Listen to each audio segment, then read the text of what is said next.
Years ago, we visited a tiny town in the middle of the Karoo called Matjiesfontein. The night before we arrived, I had one of the strangest dreams I've ever had.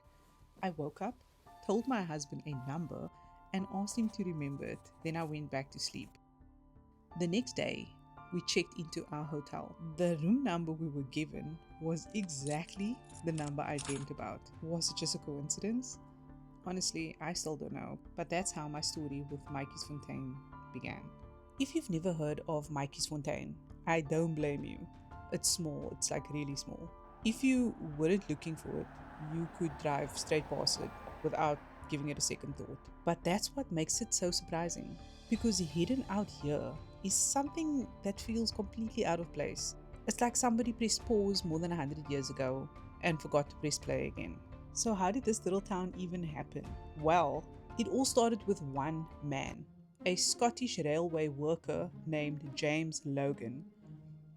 When he traveled through this part of the Karoo in the late 1800s, he believed the dry air helped him breathe better. Most people would have simply moved on. He didn't. He stayed. And over time, what was once just a railway stop slowly became a place people traveled across the world to visit. Not for the gold, not for the beaches, not even for the adventure. They came to breathe the air.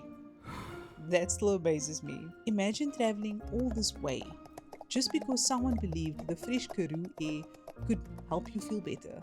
Then everything changed. War arrived. This quiet little village suddenly became a busy military stop. Thousands of British soldiers passed through here during the Second Boer War. The Grand Hotel became a military hospital. The peaceful streets were suddenly filled with uniforms, horses, and steam trains. It's strange to imagine when you walk through the town today. Everything feels so quiet now. Over the years, the world moved on. Cars replaced trains, people left, many little railway towns slowly disappeared. Matjiesfontein also became one of them. But thankfully, someone saw something worth saving. Instead of letting it disappear, the village was carefully restored.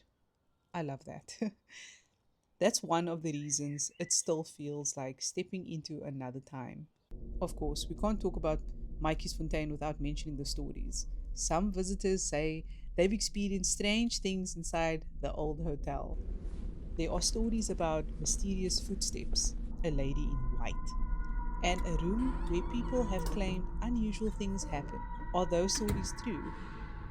I honestly don't know. When I was there, I didn't see anything, but they've become part of Matjiesfontein's history. And whether you believe them or not, they certainly add to the mystery. Then I think back to my visit though.